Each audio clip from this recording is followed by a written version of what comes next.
Assalamualaikum dan selamat sejahtera. Bertemu kembali bersama dengan Cikgu Isma. Pada kali ini Cikgu akan kongsikan bagaimana caranya untuk menyelesaikan soalan yang melibatkan pengiraan kos bagi penggunaan tenaga elektrik. Soalannya ialah jadual 1 menunjukkan tarif penggunaan tenaga elektrik. So dia bagi 300 unit yang pertama, kosnya adalah 25 sen. Kemudian 200 unit kedua 32 sen dan setiap unit tambahan 48 sen. Berapakah kos? Berapakah kos bagi sebuah perkakas elektrik 8 kilowatt?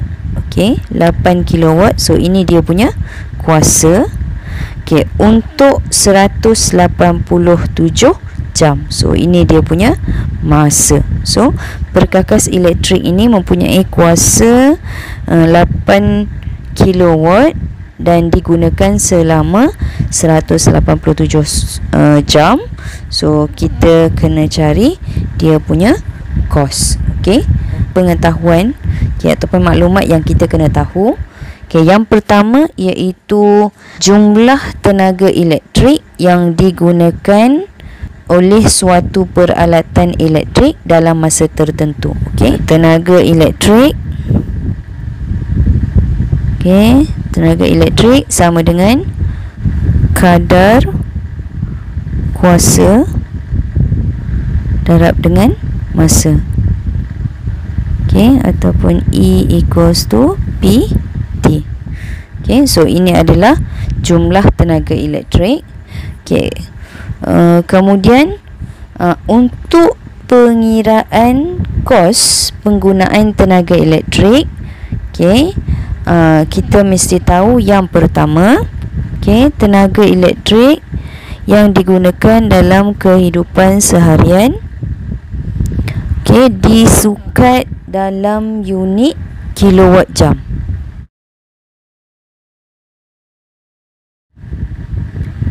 Satu kilowatt jam bersamaan dengan 1 unit penggunaan tenaga elektrik. So kat sini pelajar-pelajar kena ingatlah kuasa bagi setiap perkakas elektrik itu kita kena tukar dia dalam unit kilowatt.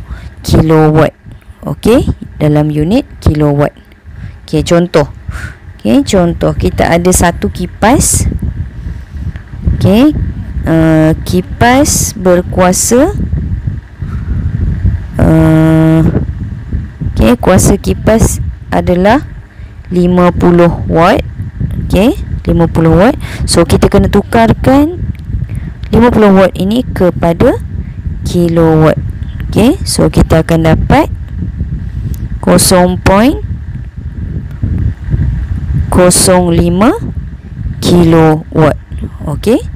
So kena maklum kat sini kenapa kita kena tukar, sebab unit yang digunakan unit yang digunakan untuk tenaga elektrik dalam kehidupan seharian adalah kilowatt jam.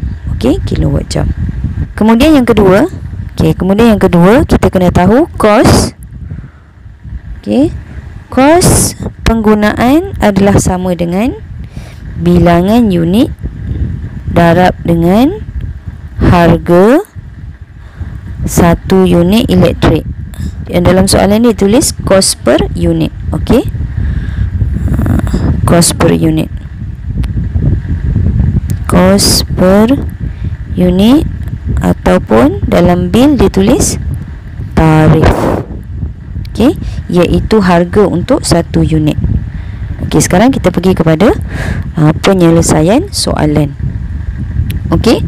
So berapakah kos bagi sebuah perkakas elektrik berkuasa 8 kilowatt untuk 187 jam? Pertama kita kena cari dia punya tenaga elektrik dulu. So E sama dengan PT.